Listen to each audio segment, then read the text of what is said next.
Happy Tuesday, everyone. Welcome to Great Day, Connecticut. We're happy to have you here in this new year, all new show. So excited. My Christmas is done. It is all packed away. I put all the ornaments in so they could talk to each other. Oh, right. No leaving an ornament out. So what do you do if you get another ornament? Like, and then you buy a new ornament? I introduce them to the family. Okay. And then I put them all together, and I make sure that their faces are facing each other so that when they're in the box. Okay. Like I had a big nutcracker. He's about 5 foot tall that Yeah. I got in Crate and Barrel.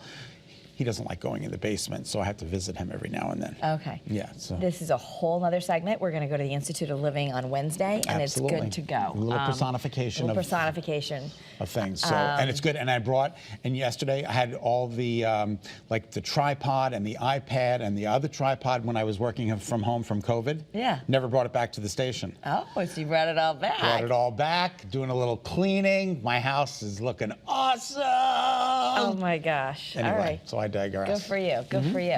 This was such amazing news. Amazing. Bill's safety, Damar Hamlin, is back in Buffalo. It's amazing. He got he got on a plane too, which I know is a little. I mean, you know, it could be a little tricky. Yeah, because they worry about blood clots. There were all these things on planes. But anyway, he's going to continue his recovery. But what an uplifting sign. He was released. I mean, people thought he wasn't going to make it. Then they thought he would never be the same. And, you know, his heart stopped during that game in Cincinnati. Did you see the T-shirt? Did we win? He's got a T-shirt out for charity for all the first responders. Oh, did we win? Because that was the first thing he said when he woke. So he's got a T-shirt out now, and all the money goes to benefit charity. And all it says on the T-shirt is "Did we win?"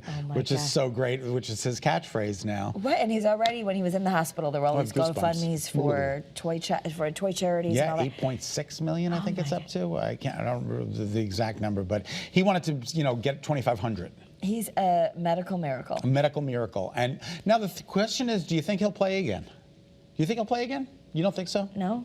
Yeah, I guess don't know. the optimist in me is saying yes. I guess but he'll have to listen to the professionals, listen to what the advice professionals, is. I think, all thought it was not going to work, and then look what happened. So we'll have to wait and see. Here's what we do know: he's someone who defies odds. Absolutely. And this memoir might defy some rules, but Prince Harry's new memoir, Spare. It captures all the ugly sides of royal life. Excited to read it in our book club. Yes, we are going to be reading it, and so you can all read it along with us. You need to go on Facebook and join the Great Day CT book I think it's club. going to be an easy read, though, regardless. Yeah. Yeah, Right. I mean, you know, part of, I know everyone has different opinions, like, what about this dirty laundry? Why are you releasing all this? You know, I've been watching the series, the Meghan and Harry series, and I do think he comes across very thoughtful. So I'm interested to see how does she come across?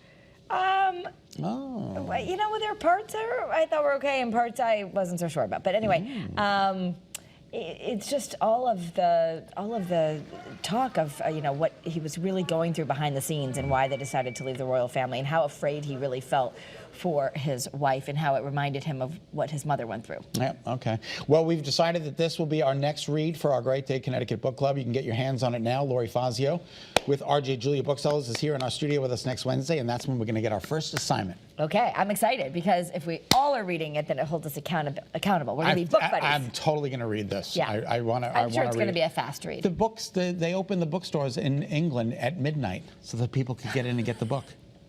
They were lined up. And I'm sure the royal family is saying no comment. They're lining up for cannabis here, and they're lining up for the book in England. That's right. Today's the day in Connecticut. Today's the day. Smoke up. They start selling retail cannabis in different places. We have all of that coming up.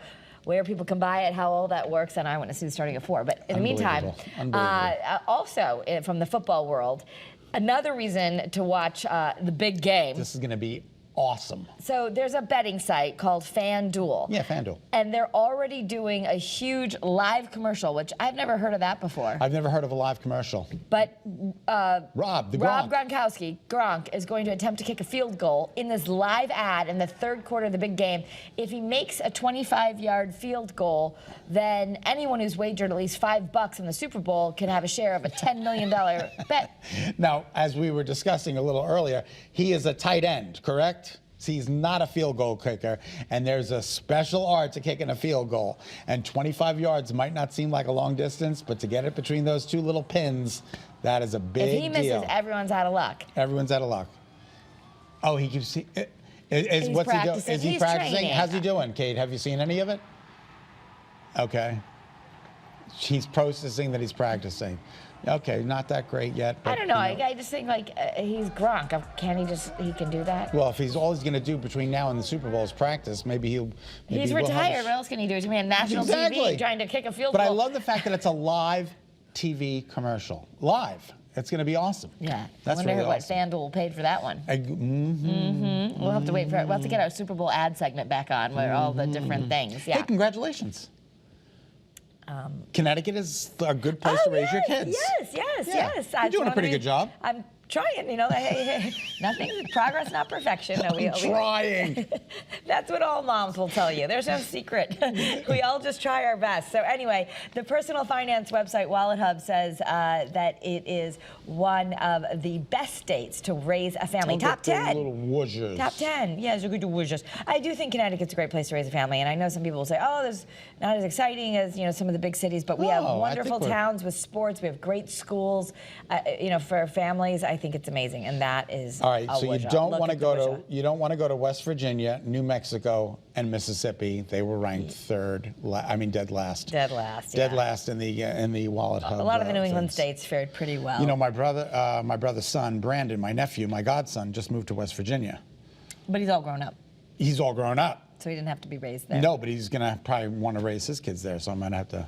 Oh, you might have to show him the wallet. I'm gonna have to show him the Wallet Hub. Well, a lot of those places are very inexpensive to live, but then they don't have the same health care and the schools and all the stuff that we kind of take for granted. We'll see what happens. Anyway, Connecticut is great. It's always a great day in Connecticut. Always a great day in Connecticut. You can turn your email into auto reply, of course, and you can try and shut down. But do you get bothered on vacation? I think here we're pretty good about that. You know me, I'm always on the phone. I use the phone and check it anyway when I'm on vacation, which is my own fault. Right. But one company in India is on a mission to stop any of that from happening. Really? Yeah. So it runs a fantasy sports platform, and if anyone contacts a worker while they're off, they'll get fined about $1,200. Oh, that's terrible. They make it mandatory for workers to take at least a week off annually. And they say it allows their workers to relax, recharge, and come back and give their best. Well, they mandate that you must take a week. Must take a week. And not talk to anyone. That is crazy. Not talk to anyone about work, anyone. Yeah. What if you have friends at work? Like I would talk to you. Right. If you just said like, "How's your trip?" Maybe they don't get fined for that. Okay. But if you snuck in a how's work? And by the way, have you thought about that presentation when you come back? Exactly. All right, stock up. Do you remember, we sometimes, I don't know, do you remember when I was on vacation and we were getting ready for the season opener, I was running every day, learning the lyrics to the songs that we were going to lip sync for High School Musical. I know, it's completely insane. But I kind of didn't think it was hard. I just thought, well, how else am I going to learn how to lip sync songs? Absolutely. All right, stock up on your Starry pasta while you can. Ronzoni announced the company Big is deal. Pastina's going away. Discontinuing its is Pastina awful. product. It's the tiny star-shaped pasta. They said there's supply issues. Yeah, they can't find the person or the company to make it anymore or make it viable. Nobody's going to step up to the plate to make pastina. Why can't they do this? What about Carla's Pasta here in South Windsor? That seems like an opportunity. I don't even know. They're going to no longer be able to make it. Does nobody else, like another pasta company, make pastina? Or is it just a Ronzoni? Well, they make pastina in little, discs, but not little stars. 5-pointed stars. I have to be honest with you, unless it's in a soup or in some kind of stew, I don't think I've ever had pastina. No, I don't either. I consider it like baby pasta. Right, but it's like a classic thing that I guess some people just love to put in soups or stews because of the stars. Well, they're discontinuing it, and that's the end of that. So good luck trying to find your pastina. Well, who knows? We'll have to see because they've got 3,000 signatures so far of people protesting. Okay. Maybe probably more. growing. And that's probably growing. All right. Amazon, I think that's a good idea. Maybe you'll have a Ring camera at your house or Ring doorbell. They're now creating a dual-facing Ring camera for your dashboard in your car. Love this. Because it's going to look at the outside of your car as well as the interior, and it'll talk about break-ins, it'll have recordings, it sends alerts and live video if something happens to your car, and a traffic stop feature that starts recording when you get pulled over. Which is remarkable. It's not inexpensive though. It's like $200, right? So it's 200. Oh, the price goes up to $250 if you don't pre-order. Okay. And you have to pay $60 a year for the subscription yeah, fee. a lot of people have the Ring subscription where they're already paying it for all their other Ring cameras, so you would have to add on to that. But the camera itself, I guess. I think it would be pretty cool though. Like you can catch asteroids and shooting stars on your dash cam, and then Yeah, I as they're think it's moving more through the because sky. they're trying to catch criminals who are breaking into your car. But okay. Sure, I guess if you point it up, I don't know. Like, don't you remember the videos coming out of Russia, like where they captured like stars shooting in out of the sky and stuff? Yeah. I don't know. That might be a different Ring camera. That might be for the roof. Okay. The roof cam. The roof cam. All right, so this is really cute. We're going to have to go to the museum. The museum. Oh, the museum. Yeah, a couple really loved cats so much that they turned their house into a museum. Look at this. And they started gathering cat figurines back in 2018. Stop it. They got a little too big to handle, so now all these cat-related items cover every room of their house, and it's a museum. Museum. Yeah. It's the cat's meow, Kara. And they said it started just out of boredom, and they liked cats, and now it's all they like to do. And they have they've turned their house into a museum. And you can actually go and see real cats because they have 10 of them. But 100% of all the money from the museum goes to rescues. Which is awesome. Jill Gilardi has 10 cats. But does she have all the cat figurines? Not the cat figurines. No, there you go. She can make her own museum for the East Coast. Absolutely. Gaming is going prime time here on Channel 3. Tomorrow night, the original word-twisting game show Lingo returns with some new twists. All right. In the series, contestants are going to compete to decode 5-letter words, sort of like Wordle, for cash prizes. And host RuPaul Charles has the inside look. Take a look.